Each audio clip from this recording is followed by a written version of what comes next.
We're at it again. Hey, everybody. I hope the new year is going well for you. And if you know anyone who's being affected, or if you've been affected by all the things happening in Los Angeles, we really do send our best. And I hope anyone who has any resources, they are welcome to share them on this post. I think the more we talk about this, the better. So without any further delay, let me introduce this week's panel and this week's episode. Have you ever considered that your book might be the beginning, not the end? When you publish, you're not just releasing words into the world, you're opening doors to possibilities you can't yet see. A book is more than a final product. It's a living tool that can change your business, network, and future.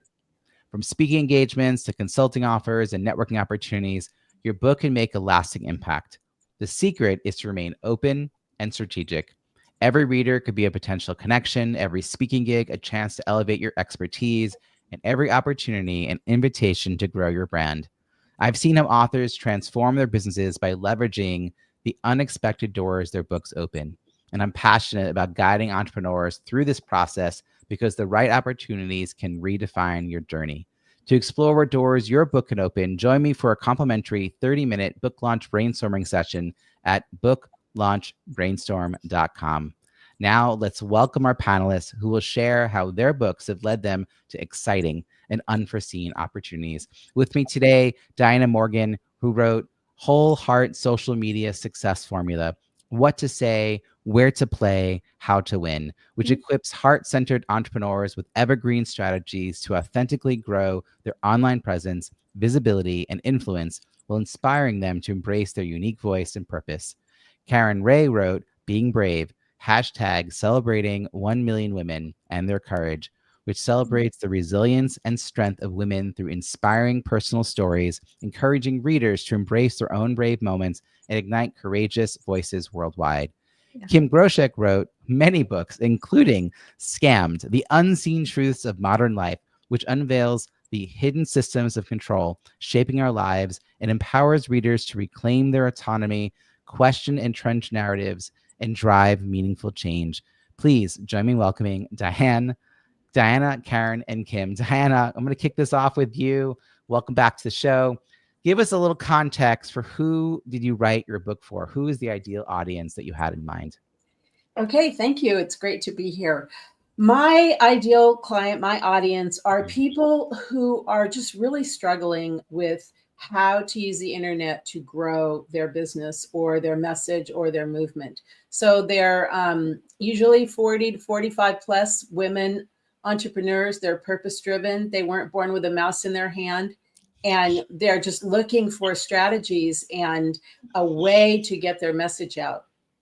And that's, I think a lot of the people listening are going to relate, because a lot of the reasons they're writing books, and that's why they're tuned in, is because they want to figure this message out. And they're also in that age range where things have changed dramatically from when they grew up. Karen, let's go over to you. I'd love to hear a little bit about who's the intended audience for this book. Yeah. Hi, Robbie. Thanks for having me on today. The audience is women like me, women who maybe felt invisible, who maybe didn't feel they had a voice. Maybe they felt isolated or alone in life, but they know they've walked through some really brave things in their life. And they know that maybe that can inspire another woman, or maybe they just need validation that they've had that experience. And I just believe that women's stories need to be celebrated. They're not just only worth to be heard, but they are worth being celebrated, and that's who it's for. Wow. So far, the women in the audience are very excited by this. All right, let's hear what's Kim. Kim, follow us up. Who's Scammed for? Yeah, so usually I am very specific, but in this one, it's for individuals aged 18 and above, but there are targeted chapters. So one chapter is 18 to 25 for young adults and college students to help them recognize the scams often are phishing emails and those kind of things. And then there's some other chapters that are aged 25 to 50, professionals and working adults, that relate to investment and financial fraud. And then seniors and retirees 50 plus to protect those that are dealing with, getting fake tech things, healthcare fraud, identity theft, and then caregivers and advocates. So I'm saying this because it was down to that small minor, it's, each chapter was very specific, but the whole thing is really a plethora of information. Wow, it feels like a book that you would buy for a family, and then everyone has their section, and then they can talk about what they're learning and what they're watching out for and what's Yep. coming up next. And someone could grow into those other age ranges. And I mean, yeah, I actually got something. I thought about you in this book. My wife left me a piece of mail to look at. She's like, I think we have like our home, a homeowner something. We have to pay something. And I glanced and I said, oh, that's not our company. And on the very bottom, it said, not all our prior customers, because it's like, you're lapsed, you need to renew. I was like, wow, that one sentence gets them off the hook, right? Like, I'm like, no, I know our name of our company. Like, that's not. And they mentioned our mortgage company because they got our name off that list, right? So she's like, oh, but they mentioned our mortgage company. I'm like, yeah, but it's hard. There's a lot out there like that. I'm going to come over here to Karen. Karen, I want to hear a little bit about what your goals were when you started working on this book. This is your first book, is that right? It is my first book. It is. Congratulations. Okay, that's super exciting. You are like a lot of the people that are listening who have this idea. They're really enthusiastic. There's something they want to communicate. So the question is, when you were first starting to work on the book, what were the metrics of success that you thought were going to be important for knowing, like, okay, this book is working for me? And I'll ask you what's changed, but like, let's talk about what you didn't know back then and what you thought was important when you got started. Yeah, I was coming into this just knowing nothing, to be quite honest. I thought I had this idea of, I could write a book, I could bring stories together.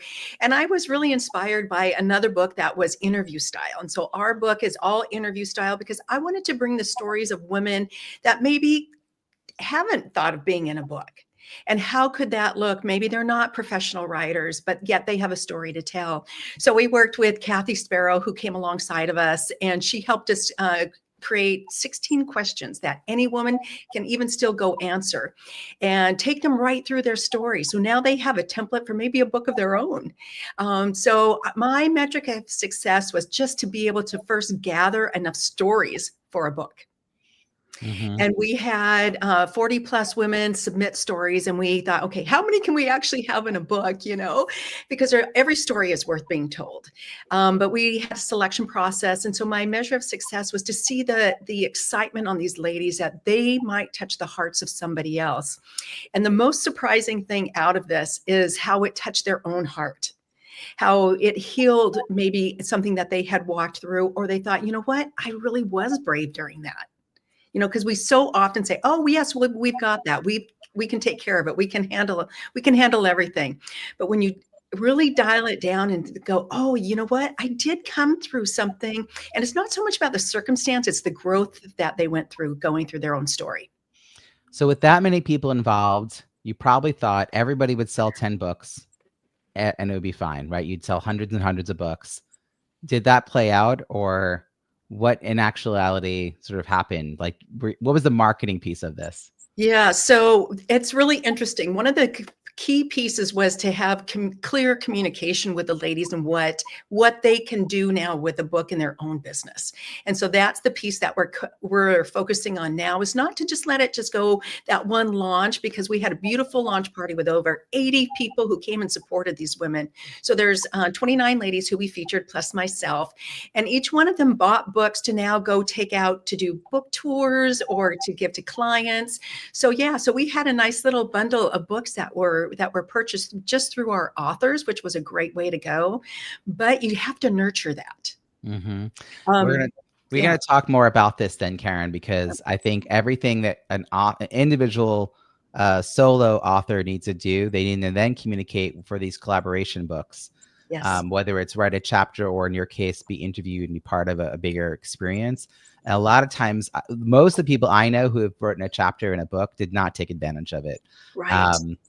They did it. They have that little tagline somewhere on their website mentioning it, but now they have this thing, like, how can they share it out into the world? Diana, exactly. Whole Heart Marketing. I want to hear what your thoughts are about this. Like, is this your first book as well? It's my first solo book, but I have 2 other chapters in anthologies. Okay, so now you get to kind of bridge the point we were just making earlier about what you did, like what the participation of that was like versus now you were the author. What Right. changed about your marketing for this book? Right. I mean, you're right to a certain extent that in my first chapter, I really had no idea, like, okay, oh boy, I got this chapter. But the second chapter was actually, I did it intentionally as sort of like a lead into this book. So I was much more strategic by the time I did the second chapter. I knew I was going to do a whole book, and it just like the cosmic kick in the butt, if you will, to like get this done. So, but for me, you know, my goal was to, first of all, I loved what Karen said. I mean, my number one goal is to just get it published.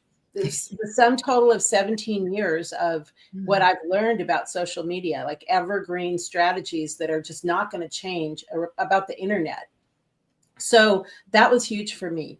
The other thing was that, you know, I incorporated a lot of my own personal experience. So it was a way to build influence as well as, you know, to get a message out to people. So it's a teaching as well as building influence.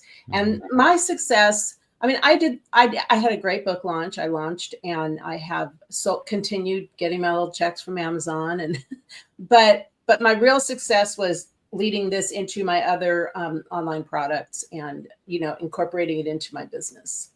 Yeah, that's great. Let me come over to Kim. Kim, you've written dozens of books, and they all have different focus. I'm curious, like, what compels you to write this book?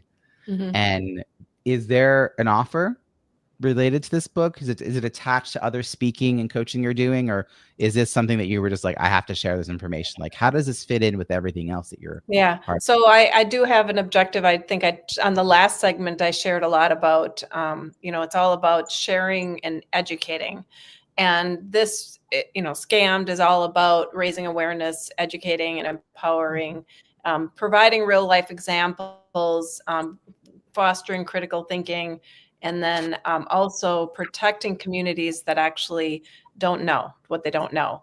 And you know, there's all kinds of metrics, right, qualitative and quantitative, that I look at. I really am very results driven, but it isn't just publishing a book and then getting a bestseller and then selling it. Truly, it is all about, you know, this is the start, and then it's almost like a lead magnet, if we want to call it like that.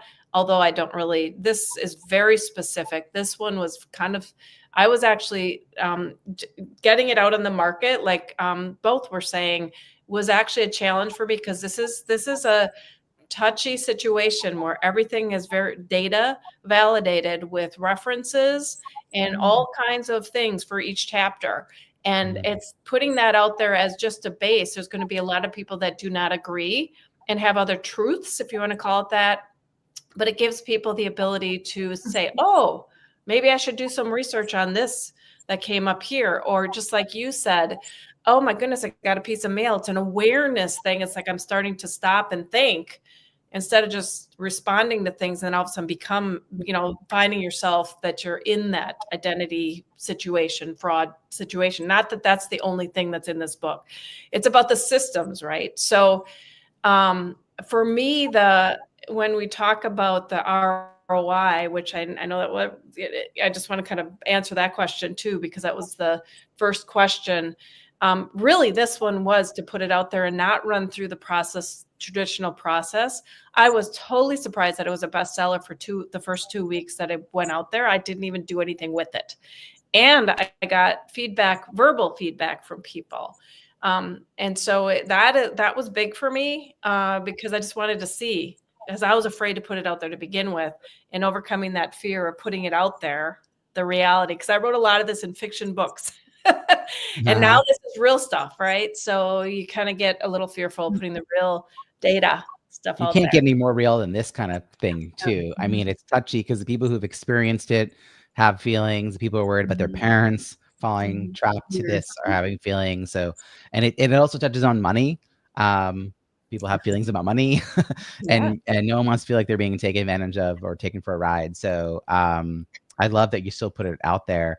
So, you know, Kim, we talked about this last time you were on the show. I'm really big into writing, getting people to write written reviews. And this book just came out in December of 24. And so you haven't really gotten the reviews going on this book yet. I am curious about your categories, because they're like, I feel like, how do you find categories for that book? They're kind of all over the place.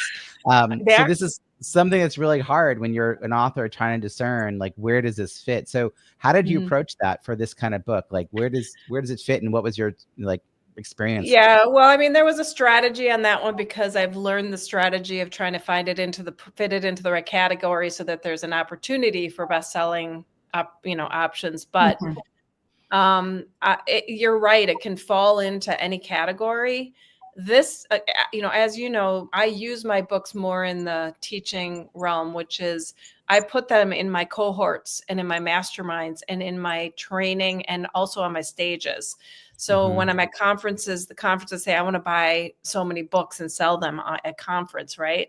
So for me, it isn't about Amazon or what other place it is, Barnes and Noble, all those online places you sell to purchase. So the reviews are not something I focus on, and I know I could learn from you on that. I know you're writing a book on that and everything, but it isn't where I focus the biggest bang, the data metric. It's on there, but it's more lower on my on the list. Now, when I do book collabs, that's something I do focus on. So it depends upon which book it is. But for the scammed one, since we're talking about that today, I'm not focusing on that at all. I might suggest that you try to get 20 because you know why? Because the book is about not being scammed, and having other people say with authority, like, I read this book and it was valuable, will actually help more people read the book. So that's a good point. Yeah. Because it's a book for people who are a little skeptical. Maybe here's the truth about reviews and social proof. And I don't recall what study this is from, but it is from a study, but I will also say that instinctually you will agree with this. More than 90% of buyers refer to reviews before making a purchase. That just makes sense. We've all done that. But I think way less than 10% regularly write reviews. I mean, somebody out there is writing reviews for toilet paper. I know, because I've come across them on multiple sites, and it cracks me up. Like, who took the time? And they're not even funny. I mean, it's one thing if you're at funny reviews for toilet paper, but just straight up, this is how many pies it was. Great. So most of us do not have a history or an experience of writing reviews regularly. So by having even 20, that small group of people will have an outsized influence on other people who are debating whether to buy it, and also whether to work with you or whether to hire you to speak, et cetera, et cetera. So, and then you can reuse them, with permission for social media and on your website and all those other good places. Karen, when you were working on this with all of your, the people that you interviewed, trying to get this out there, I see you've got 12 reviews on the book.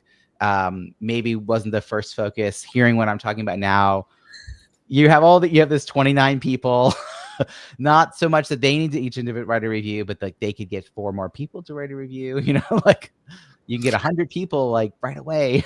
I know. So I'm writing down little notes here as we're talking. I'm learning as I go, because even I gave a book to these gals who I go get coffee from. I said, here, girls, I know you so much. You might enjoy this. One of the girls, what she said was, I couldn't put it down. She goes, I could relate to something in every story. And so I'm writing her name down going, she would be a great person to go write a review because she enjoyed it so much. And then she got the other girls excited to read it too. So right, because that word of mouth works as well. So you being able to say, so and so said this about this book in a social post or in an email, would have a different level of credibility than the author tooting their own horn. Of course, you think you're brilliant. Who wouldn't? I mean, enough about you. What do you think about you? You know what I mean? So this is great. So Diana, what are your thoughts about the review piece of the cycle and how you've approached that? Honestly, I have not focused on it either, and I know I should, but I don't know.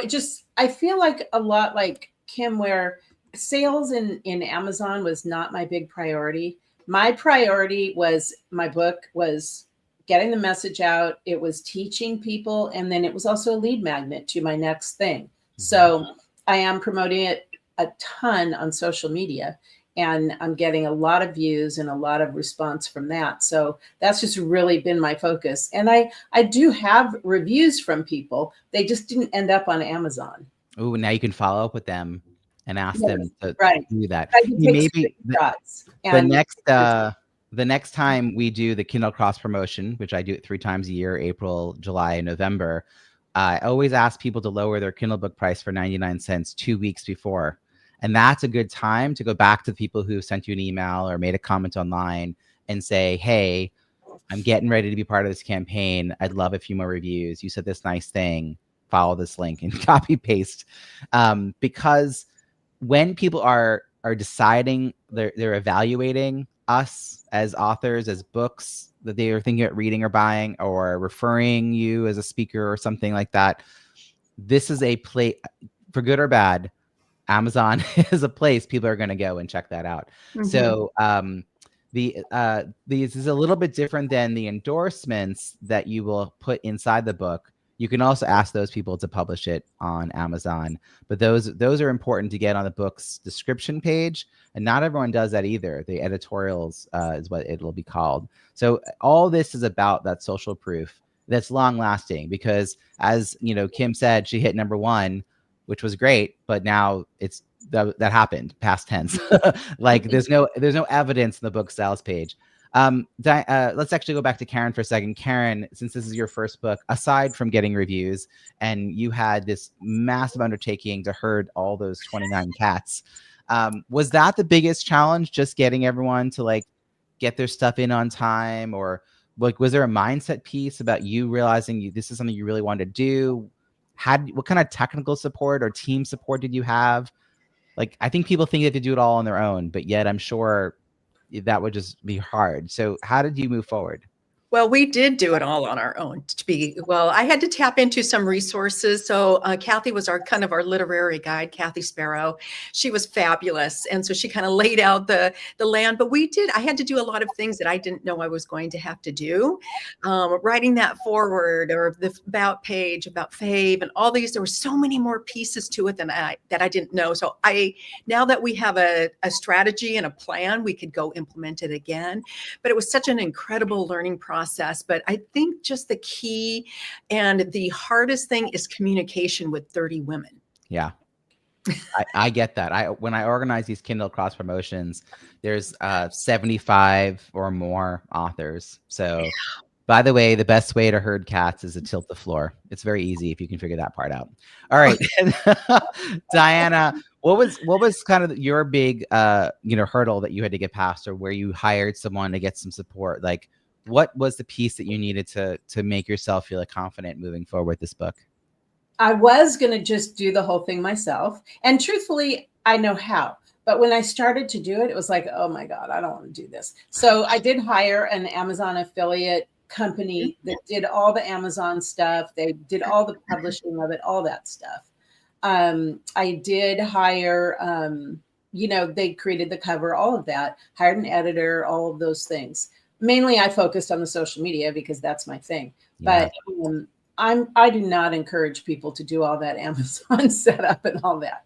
It's tedious. It's tedious and it's changing. I mean, one of the reasons I built the BizBook Publishing Hub, and by the way, Kathy Sparrow, who's now been shouted out a couple of times, is one of our hub partners. We have all these people who specifically work with entrepreneurs writing books to help them grow their business. So they would understand the kind of marketing you were trying to do, or how you were trying to position the book for what comes next. And they could ask you the right questions along the way. So people like Kathy who would help you kind of get that momentum. But yeah, I did figure it out on my own, my first book. And my joke was I had to write at least 2 more books because I learned too many things I didn't want to know. So I had to put it to good use.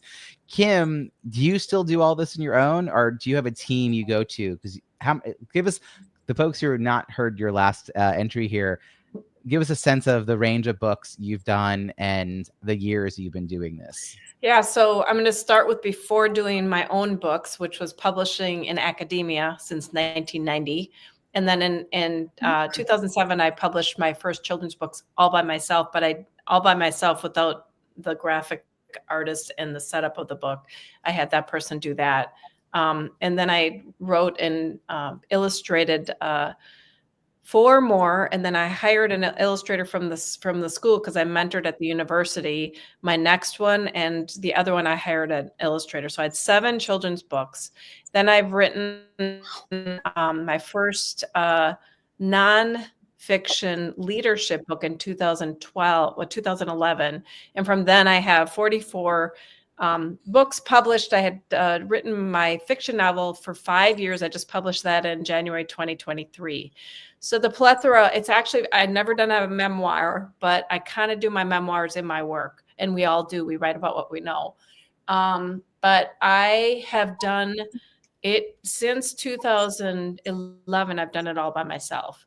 And that's because I've learned it so well. And I use different platforms. It's not just Amazon. I use Ingram and other places, knowing the sources that work for me.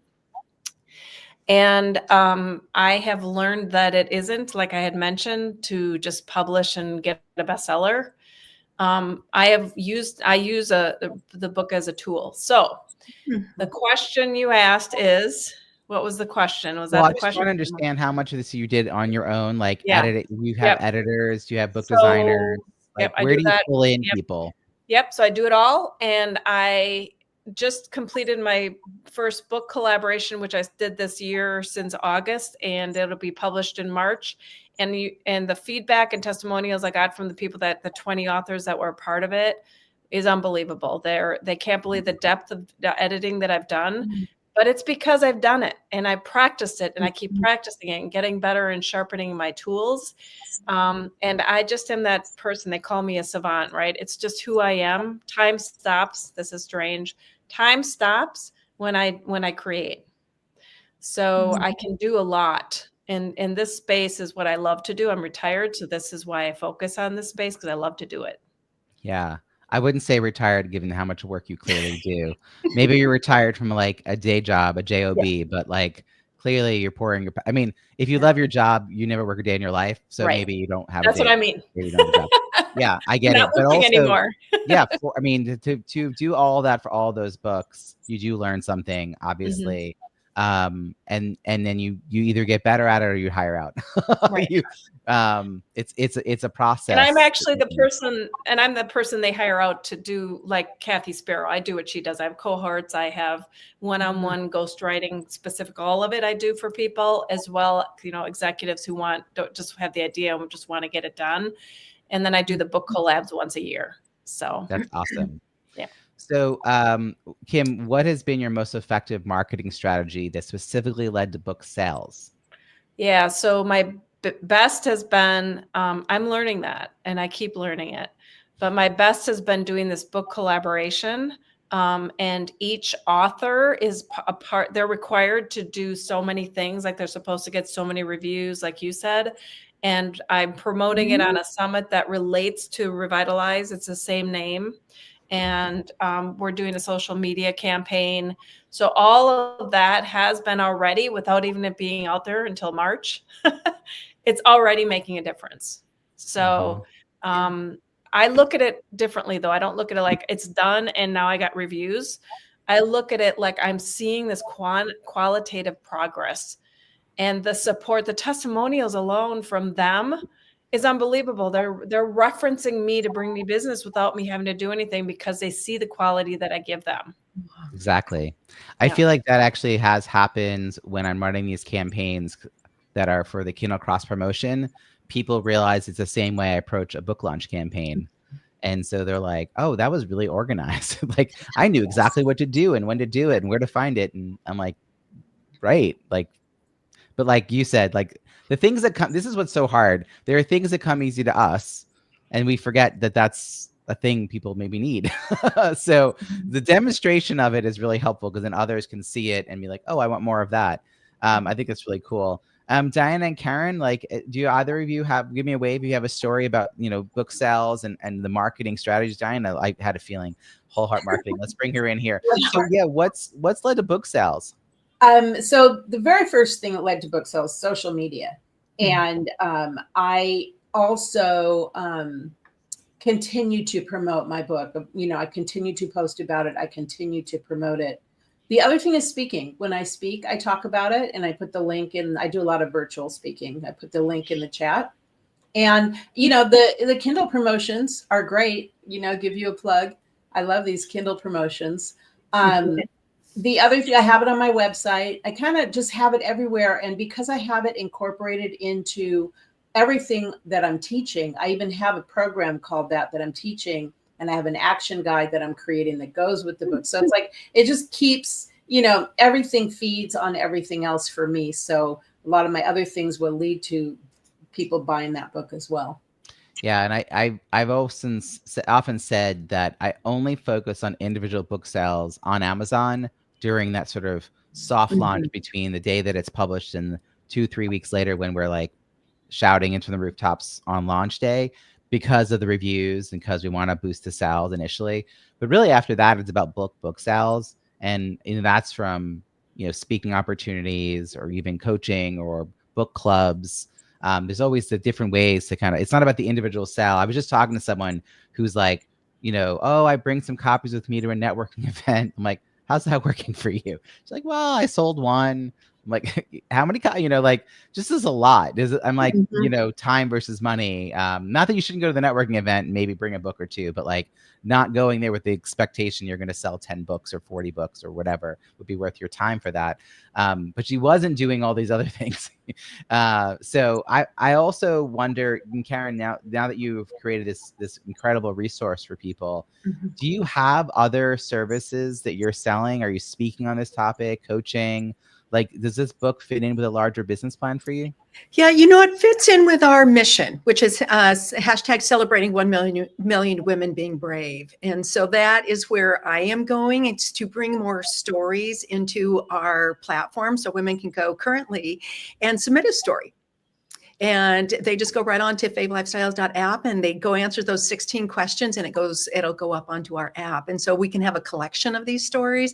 And the mission is to really bring women together. And so yes, and then that leads into our memberships, to have that journey along where we are in our brave journey together. And so that's really the money piece of the business, if you will, and connecting together at our events. So that's kind of how I use it as a lead into these other pieces. Okay, so two pieces I heard where you have memberships and then you also have these in different events. If I'm reading your book, is there something that helps me connect the dots, like finding your contact info or a resource and then getting into the next phase of whatever I'd be invited to? Absolutely. So how did you conceptualize that as you were creating this book? As I was putting this together, so Kathy kind of actually helped me lead this to this point, because we wrote an about page about Fave. And so how you can take your brave story to come to Fave and be celebrated. And so it takes you, in that about Fave, women can have a clearer picture of how they can now be walking with other women so they don't have to feel alone in their brave story. So we're there to support them. I love it. And Kim, do you put different resources, links, QR codes, et cetera, like throughout your books to get people onto an email list to invite into the next thing you're doing? Or like, what's the connection between the book and all the myriad things you offer? Yeah, so I'm going to just specifically talk about, but the books, I have different types of ways of doing it. But yes. I have a lead magnet that goes to allowing them to download, like a workbook for Scammed, so that they can work through some things. And then also I reference, the library on Amazon so they can see all of my other books, because I'm actually working on volume 2 for Scam, by the way. So I will update that and reference that so it goes to that, so the both of them. And then I also have my website and contact information, because my website has all of my free gifts and programs there. And outside of that, though, when we look at it at another angle, I have everything relates to being dynamic, which is my one word of who I am and what I'm empowering everyone to be in the world.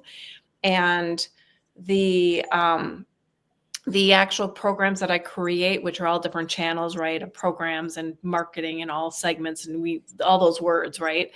But all of those things actually incorporate the books within it. So the outside in. So it is that I send a package of books, and Scam specifically is within the cohort program I'm kicking off in April, which is called Dynamic Games, and it's a 6-month mastermind sprint. And that's one of a few of the books that I have that goes into a package that is so, yes, yes, yes, yes, yes. That's how I work. That's how I teach people, because again, I look at it very differently, right? It's just a different angle than what people kind of expect it to be. Yeah, I think like what's a great book is I really appreciate you saying this, because I do think a lot of first time, even second time authors miss this piece around, one, writing a book that is going to fit with their larger business plan. I mean, I had a woman who was like, I've been wanting to do this children's book. I'm like, that's a pretty expensive endeavor. What does it fit in? And it had nothing to do with anything else. I'm like, do you want to speak to this community? And she's like, not really. I'm like, okay, like this is, I mean, you could do it, but I don't know though the money's going to come from afterwards. So one thing I'd like to say about costs, and I want the audience to know this, and you know this, a children's book is more, I just did a thing in my newsletter about costs for producing a book, publishing one book. A children's book is more expensive than a nonfiction book, but depending upon pages, but it is more expensive than a nonfiction book. It is. I mean, because the way it's being printed, the design, needing to hire an illustrator, it's going to be in color, like the quality of the paper might be. I mean, there's just so many pieces, and you can't do print on demand to do it. So there's just like, there's printing costs. There's just, so anyone, I mean, that's why I don't work with people who just do this. And I think finding a community of people who can help you ask those questions, people like Kim, who's experienced this. But I think also if you're committed to doing a whole bunch of them, right, that's a whole different thing, because then you'll be speaking about them and you'll be incorporating them. But I think whatever book we're writing, finding a way to fit it back in. And this is where coaches or developmental editors or writing coaches can help ask the right kinds of questions. And this is actually, as we wrap up here, I want to know, first off, if anyone here, wave if you have because I wrote a book, this most amazing thing happened. So does anyone have like a most, Diana's going to hop on here. Okay, Diana, what is the most amazing thing that happened? So because I wrote a book, and this was one of my goals for this book, was to build influence and to have my own book, which did not happen from the chapters. And I have gotten some really like astronomically amazing speaking opportunities, like off the charts, best ever. I'm not going to say it yet till it goes in print, but I am so excited. That's amazing. And this is where being an author does raise our visibility, our credibility, our authority, right? It distinguishes us from other people. It says we know something. We're willing to put that thing we know out into print, right? We weren't afraid to do that part. So the reward's really high. I mean, there's a lot of reasons to do this, but doing it well and not just like hitting print is the piece that I think I'm most committed to teaching writers to think about, so they can have all these unexpected opportunities, because you can only see so far. There's a turn and a bend that you can't see around until you've done it. But once you've had one book, you kind of look for those opportunities more. So I hope that the people who are listening who have one book out there, maybe thinking about writing a second, like there's so many lessons that you probably can take. And if you haven't written one yet, you could take those lessons from the people on this panel and other panels that I've been doing to learn like what you could look out for, what questions to ask about, even the kind of people you might hire, what pieces you'd be willing to take on your own. I would love to go around now. I'm going to ask each of you to share a piece of advice, specific piece of advice that you would want to give someone who is writing a book to help them grow their business. And I'm going to start with Karen. Karen, given everything you've learned, what you've even heard here, go ahead and repeat something else that you've heard or you said. What's something you think a person writing a book to help them grow their business should be thinking about? Well, the piece of advice I would give them is to, which I had in my story, had felt invisible. And that's why I decided to show up in my own life. And so that's, I guess, my piece of advice is to just do it, show up. You have something so valuable for somebody else that's going to touch either somebody's heart, their mind, their spirit. So yeah, show up and just do it. That's awesome. Kim, what about you? What's your best advice? Be strategic with each book you write and know your audience. We call it different things, avatar, and understand what they want and need to learn, and craft your content to address the needs directly, and be intentional about how your book is going to be distributed. You can integrate it into your conferences, your cohorts, exclusive masterminds that you lead, and then maybe consider bundling your book with other offerings to maximize the impact and create a consistent revenue stream while ensuring transformational outcomes for your audience. Now, if you have any questions, look me up, because I teach these strategies in my courses and Mastermind Network, where you can learn to align your writing with your business goals effectively. Brilliant. And in a moment, I'm going to ask everyone to share their contact info, so stay tuned. First, Diana, what is your best advice? My best advice is what Karen and Kim both said, and really be clear about what's after the book. Because if you know what's after the book, it will really inform the book if you are really strategically building this book or creating this book to build your business. Yeah, that's the piece that one of the things I love about BizBook Publishing Hub is that the people we have, the hub partners, are going to ask you that question over and over again. Like at every stage, every editor, every formatter, the cover designer, everyone's going to ask those questions, because it changes sometimes as we move through this journey. Sometimes the writing takes a little while, and where we thought we wanted to go changes along the way. So, really getting that clarity, knowing, and now Kim just listed like 9 things you can do with a book, right? Like even realizing there's a whole menu of options that come next. So speaking of which, Kim, how could people find you and follow your work? Yeah, so you can go to kimgroshek.com. I have a lot of my books right there on that website, but you also can look me up on Amazon, Barnes & Noble, and any other bookstores. They're in the bookstores, or also on the platforms. Fantastic. And Diana, how about you? How can people find you and follow your work? My website is wholeheartmarketing.com. I'm all over social media, Diana Konkoff Morgan. And I offer a lot of free trainings and all kinds of things that you can participate in to get to know me better. Perfect for authors. That's great. Karen, how about you? Yes, women can find us at favelifestyles.app, and they can be, like I said, submit a story or be inspired by a story there. They can be supported, and they can connect with other women there. That's fantastic. We're going to put all these links in the show notes at bizbookpublishinghub.com, which will also find all these amazing hub partners like Kathy Sparrow, who will help entrepreneurs become successful authors, the events that I host throughout the year, free virtual networking events for writers and authors, these show notes for this podcast, so much content, so many great resources for authors. And you can learn about the Kindle cross promotion campaigns if you have a book that might be a good contributor to that. I also want to mention that we are days away from my book coming out. It's called Don't Just Hit Publish. Launch your book, An Entrepreneur's Guide to Reviews and Revenue. So stay tuned to hear more about that. And thank you, panelists, for joining us. This has been a really great conversation. Thank you.